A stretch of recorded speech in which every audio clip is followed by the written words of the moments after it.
Британи дахь Монголын түүх соёлын өв номын нээлттэй боллоо. Дэлхийд тархсан Монгол өв төслийн хүрээнд Британд хадгалагдаж байгаа Монголын түүх соёлтой холбоотой дурсгалуудыг нэгтгэсэн Британи дахь Монголын түүх соёлын өв номын нээлтийн ёслолын арга хэмжээ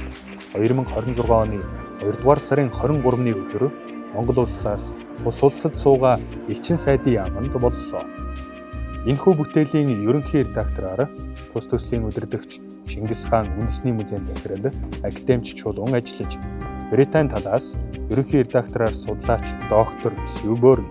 хамтран зохиогчоор Британийн эзэн хааны Азийн нийгэмлэг, Кембриж, Оксфорд, Эдинбургийн их сургууль, Британийн эзэн хааны газар зүй нийгэмлэг, Британийн номын сан, Британий эзэн хааны зэвсгийн музей, Британийн үндэсний архив, Британийн музей зэрэг томоохон байгууллагуудын судлаачид хамтран оролцсон юм. Энэ үеэр тус номын ерөнхий редактораар ажилласан Сьюборн тус бүтээлийг эхлүүлсэн түүх, судалгааны үйл ажиллагаа, онцлог, номонд орсон соёлын нандин үүдийн танилцуулга мэдээллийг хийлээ. Британи дахь Монголын түүх соёлын өв дурсгал хэвлэн нийтлэгдсэнээр бол Монголын түүх соёлын дурсгалын бүхэл цаг үеийн ялангуяа Монголын эзэнт гүрэн Чин улсын үеийн Монголын түүх 20 дугаар зууны ихэнх үеийн Монголын түүхтэй холбоотой олон дурсгалуудыг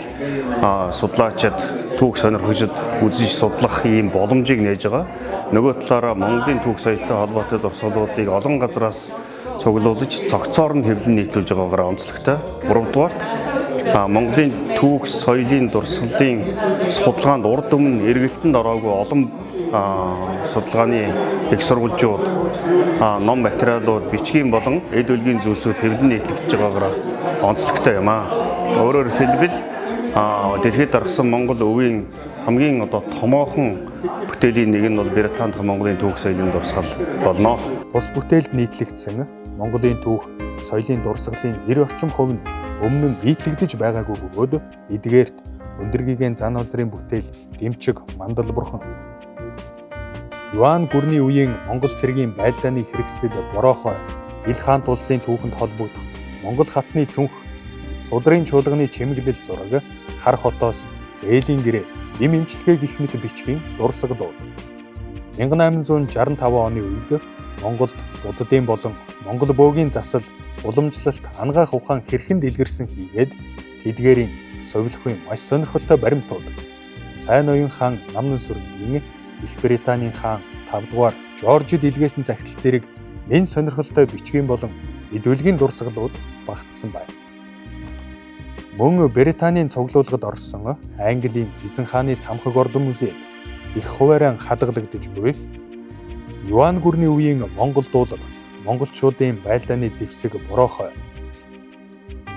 өндөргийгэн зан улзрын бүтээл Дэмчиг бурхны Мандал зэрэг хосгүй үнэт үзмрүүдтэй академич чулуун бичлэн танилцаад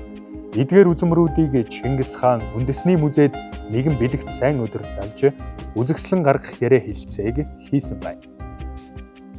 Дашрамд мэдээлэхэд Чингис хаан үндэсний музейн зүгээс эх 6 дугаар сард Лидсийн хааны зэвсгийн музейд Чингис хаан үзэгслэн